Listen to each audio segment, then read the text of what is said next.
상견례 어렵습니다. 그냥 포인트 하나만 먼저 말씀드리면, 자, 뭔가를 하려고 하지 마세요. 제발 부탁드리겠습니다. 신랑님, 신부님 가만히 계시면 차라리 낫습니다.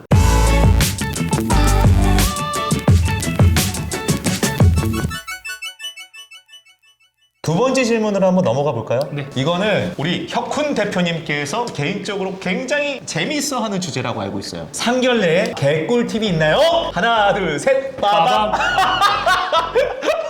꿀팁이죠, 꿀팁. 상견례요. 빼놓을 수 없는 부분이죠. 경험 있으세요? 아유, 저거 경험이 있을 뻔했다가 말았어요. 동생이 결혼을 했는데 예. 친동생 결혼이니까 저도 상견례를 가야 되잖아요. 그쵸. 근데 그때 아마 제가 코로나가 걸렸을 거예요. 그래가지고 제가 못 갔었습니다. 동생이 가가지고 상견례 진행해달라 그랬었는데 상견례 진행 있어야 되나요? 그러면 동생분이 어떠셨대요? 이제 상견례 분위기나 이런 게 나중에 이제 얘기를 들으셨을 때. 네, 동생 별말 안 했어요. 그럼 별말 안 한 게 좋은 거죠. 잘된 거죠. 그래요. 잘된 거죠. 네. 상견례 어렵습니다. 그냥 포인트 하나만 먼저 말씀드리면, 자, 뭔가를 하려고 하지 마세요. 제발 부탁드리겠습니다. 신랑님, 신부님 가만히 계시면 차라리 낫습니다.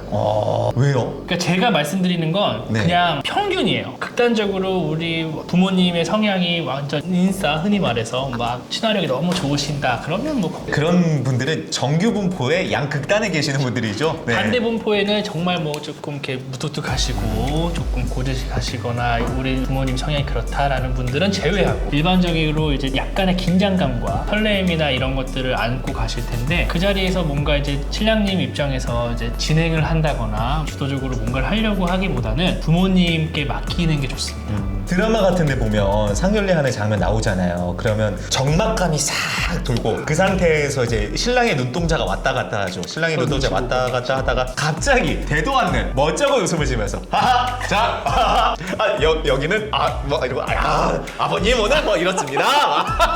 넥타이가 멋있으세요. 뭐. 장모님 오늘 의상이 이런 거 절대 하지 말라는 거죠. 네, 그런 것보다는 조금 더 자연스럽게 하는 게 좋습니다. 그러니까 말은 쉬운데 사실 어렵죠. 그러기 위해서 장소 같은 경우는 그러니까 좀 약간 코스 같이 이렇게 음식이 나오고 다시 빠지고 새로운 게 들어오고 이렇게 조금 회전이 되는 곳이 좋습니다. 그러면 약간의 어색한 부분도 그런 분위기가 좀 약간 환기가 되는, 주기적으로 환기되는 부분이 있습니다. 도움을 많이 받으실 수 있을 것 같고요. 조심하셔야 되는 건 그거예요. 정보의 양이 같아야 돼요.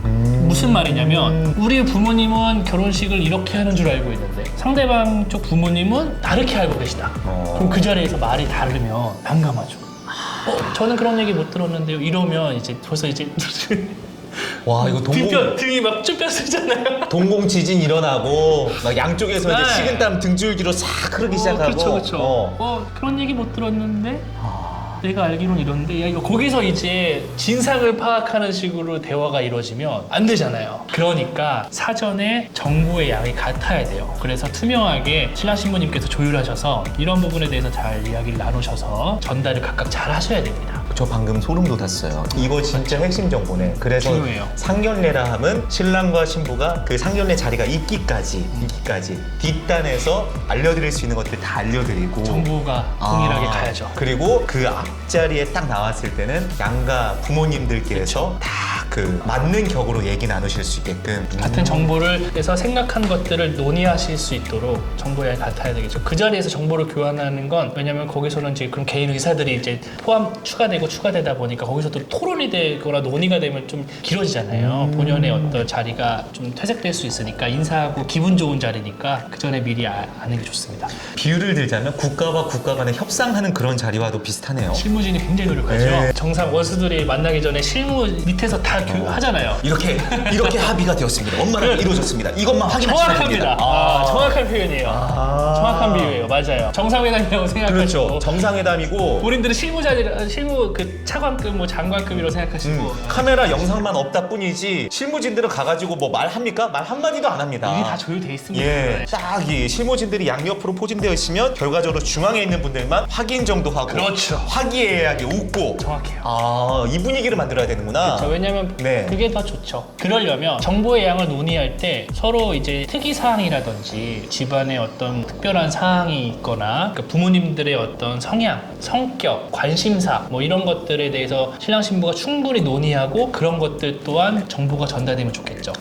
예를 들면 신랑 측 아버님은 등산을 좋아하시고 최근에 어디 산을 갔다 오셨고 뭐 이런 얘기까지 신랑님이 신부님께 전했어요. 그럼 신부님이 그 얘기를 듣고 신부님 아버님께 저기 사돈 어른께서는 산을 좋아하시는데 뭐 어디 이런 정보까지 공유가 된다면 아버님들은 당연히 자연스럽게 산 얘기를 하실 겁니다. 산 좋아하세요? 최근에 어디 산 갔다 왔습니다.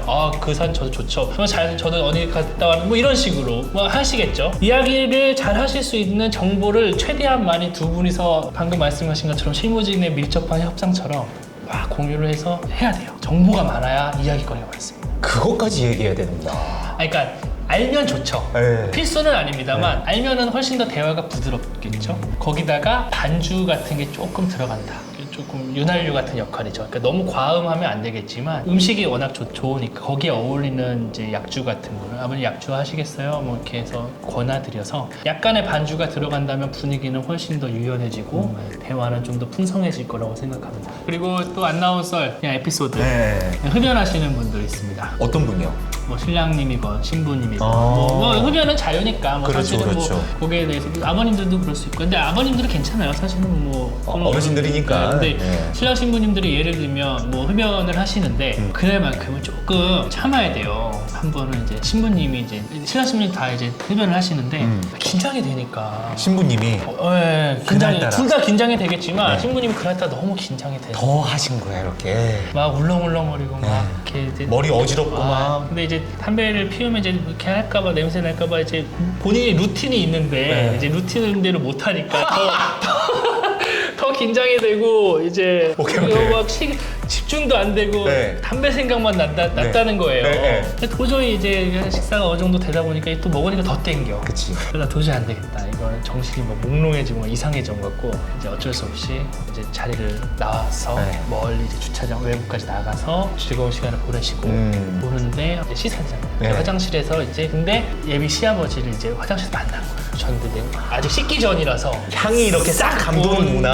네, 아버님은 분명히 눈치를 챘다. 이게 직감적으로 딱 느꼈네. 네, 이제 예. 그때부터 이제 굉장히 니코틴이 충족돼서 심신은 편안하지만 오히려 이제 더 떨리죠. 그쵸, 뭐 생각이 많아지는 거죠. 네. 그래서 뭐 이렇게 했지만 그래서 그 생각하느라 계속 신경이 너무 쓰였고 결국에 이제 그걸로 인해서 약간의 뭐 꾸중도 좀 들었고 나중에 그래서 그런 좀 난감한 상황이 나타날 수 있다. 원론적인 얘기를 하면 사실상 흡연이라는 건 취향의 문제이기 때문에 누가 그렇게 딱히 터치를 할 필요가 없어요. 없지만. 근데 상견례 같은 특수한 상황에서는 그렇죠. 약간의 문제될 소지가 있다라는 거죠. 네. 그래서 그런 날만큼은 뭐 약간 본인이 흔히 말해서 좀 헤비 스모커라든지 이렇게 좀 그런 의존이 좀 많다면 뭐 니코틴 패치를 붙이시던지 그날 하루 그날만큼은 참을 수 있는 만반의 준비들을 하시는 게 좋다. 내가 그렇게까지 해야 돼 하겠지만 네. 몰라요. 그렇죠. 또 몰라. 이게 정상회담이라고 보면 몰라요. 사실상 그 무게감이 어마어마한 거거든요. 화장실도 네. 미리 갔다 오시고 예. 그래서 조금 정갈하고 좀 정돈된 모습을 보여주는 게 낫잖아요. 이왕이면 그렇죠. 포인트가 이제 그런 게 있었습니다. 일단 신랑 신부님 상견례 자리에서 뭘 하려고 하지 마세요. 네, 부모님께 그리고, 맡기세요. 네. 알아서 진행하실 겁니다. 그리고 가능한 당황스러워질 수 있는 모든 상황들을 염두를 하면서 만반의 준비를 하시길 바라겠습니다. 그다음에 정비. 정보의 양이 같아야 된다. 이거 정말 중요했던 것 같아요. 상견례 어려워하시는 분들은 정말 많아요. 네, 어렵죠. 어려운데 신랑과 신부는 좀 젊은 사람들이다 보니까 적막감을 싫어할 때가 있어요. 그래서 그걸 어떻게든 해소하려고 한단 말이에요. 근데 오히려 그 적막감을 견딜 수 있어야 된다. 당연한 겁니다. 당연한 거죠. 그때 이제 나서지 마시고 그냥 가만히 조금만 참으시면 부모님들이 알아서 풀어가실 겁니다. 부모님들이 먼저 부모님들도 더 훨씬 더 생각이 많으실 거예요. 적막이 생기는 순간 부모님들이 더 생각이 많으실 거라 생각이 들어요. 그래서 그때는 약간의 결혼식 방식이라든지 추후 이 친구들의 자녀들의 삶이 어떻게 될 건지 혹은 어느 부분을 응원하고 어떻게 조언을 줄지를 부모님들이 논의하는 자리이기 때문에 부모님들이 이제 주도적으로 하시는 게 좋습니다. 와, 이 내용 정말 좋았는데요. 그리고 제가 생각해 봤을 땐 그 적막의 시간마저도 무언의 대화들이 오고 가는 순간들이다. 그렇죠. 그렇습니다. 상견례에 대한 얘기 너무 잘 들었습니다. 그래서 저희 오늘 두 가지 질문 정도로 얘기를 했습니다. 하나 더 생각났어요. 하나 더 말해도 말씀해 주세요. 예. 최근에 이제 신부님이 속상하다고 저한테 이제 말씀한 게 속상하다고. 속상하다. 젓가락질이고 젓가락질. 예상되시죠? 아, 이 상견례 장소에서 젓가락질. 예. 이거 식사 예절이잖아요. 예. 그러니까 뭐 예를 들면 우리가 예민하게 생각하는 것도 있어요. 뭐 쩝쩝거리면서 먹는다거나. 그건 안 됩니다. 갑자기 네. 잡채 면치기 하고 막. 내가 갑자기 잡채 내일 좋아하는데 막 해갖고 막 면치기 들어가고 막 너무 격이 없다고 해도 아, 왠지 면치기는 제가 할 것 같아서 저는 살짝 찔렸어요. 네. 후루룩 네. 막 하면서 하고 젓가락질도 이제 뭐 젓가락질이 뭐 그런 건 정해진 건 아니지만 네. 보통 어른들의 기성세대 분들의 관점에서 말씀을 드리는 겁니다. 밥상머리에서 뭐 이런 풍습이 있다 보니까 네. 문화라고 해서 그런 게 있다 보니까 좀 조심하시는 분들이 많아요. 그리고 그거를 조금 더 신경 써서 보시는 어른분들도 있어요. 근데 네. 만약에 그런 건 유추할 수 있어요. 뭐냐면 나랑 결혼할 상대자가 젓가락질을 잘해. 그러면 이거는 집안에서 뭔가 신경을 써서 가르친 했다는 거다. 가르치거나 뭔가 했다는 거니까. 근데 만약에 상대방이 젓가락질을 뭐 좀 특이하게 했는데 문제 없었어. 그럼 뭐 나도 그래. 그럼 문제 없지만 상대방을 보고 그 집안 분위기나 이런 것들을 조금 유추할 필요가 있다.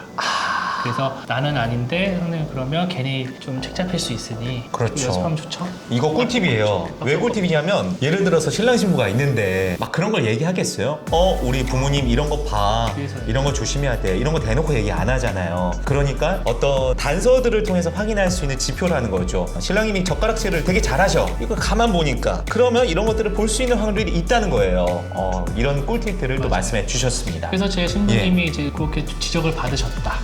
당일날 상견례 자리에서 당연히 말을 안 나왔지만 그렇죠. 이제 끝나고 나서 슬쩍 흘리면서 너 젓가락질 좀 고치는 게 좋겠다. 뭐 이렇게 딱 들었는데 상처받은 거예요. 연습해야겠더라. 뭐 그런 식으로 어. 상처받은 거야. 그래서 그래 뭐 악의는 없는 이야기겠지만 기분 나쁠 수 있지. 상처받을 수 있지. 마음 상하죠. 잘 보이고 싶었는데 예상치도 못한 부분에서 그렇지. 괜히 흠이 생긴 것 같은 속상함이 있잖아. 난 공감했지 거기서. 저도 공감을 잘 못하는 사람이긴 하지만 이런 얘기를 들으면 네. 가장 먼저 드는 생각은 신랑님 신부님이 좀 마음이 안 좋으셨겠다라는 생각이 들어요. 맞아요. 예, 확실히 결혼식을 엄청 많이 다 준비를 하셨다 보니까 데이터나 스토리나 썰들이 엄청나게 많으신 것 같아요. 많습니다. 예. 뭐 비방용도 있고요. 다음 시간에 저희들의 얘기는 조금 더 재밌는 것들로 준비가 될 예정이죠? 네, 앞으로도 좀 많은 것들이 좀 준비되어 있습니다. 그렇습니다. 대표님, 그래서 오늘 저희 첫 영상 촬영이었어요. 긴장을 좀 많이 하셨나요, 오늘? 네, 진짜 많이 했는데 네. 사석에서 몇 번 뵀잖아요. 네. 그때 얘기하듯이 할 수 있겠죠?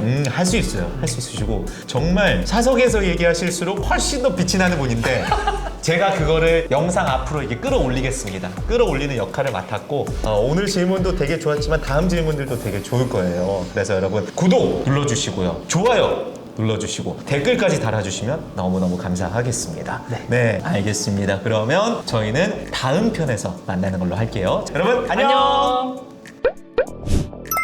꿀팁 하나 전해드릴게요. 상견례 때 센스 있는 작은 선물을 하시면 좋습니다. 네, 예를 들면 예비 장인어른 혹은 예비 장모님 혹은 시아버지, 시어머니한테 예쁜 며느리가 될게요 혹은 듬직한 사위가 되겠습니다 라는 식으로 이렇게 문구를 쓴 작은 케이크라든지 아니면 그런 편지가 적힌 작은 꽃다발, 뭐 꽃바구니 이런 거를 미리 좀 준비했다가 이제 자리에 앉고 선물을 먼저 드리면 사람 마음이 좀 풀어지거나 이게 약간 좀 더 분위기가 좋아질 수 있어요. 그래서 가성비 좋은 아이템이지 않을까 고민하시면 좋습니다.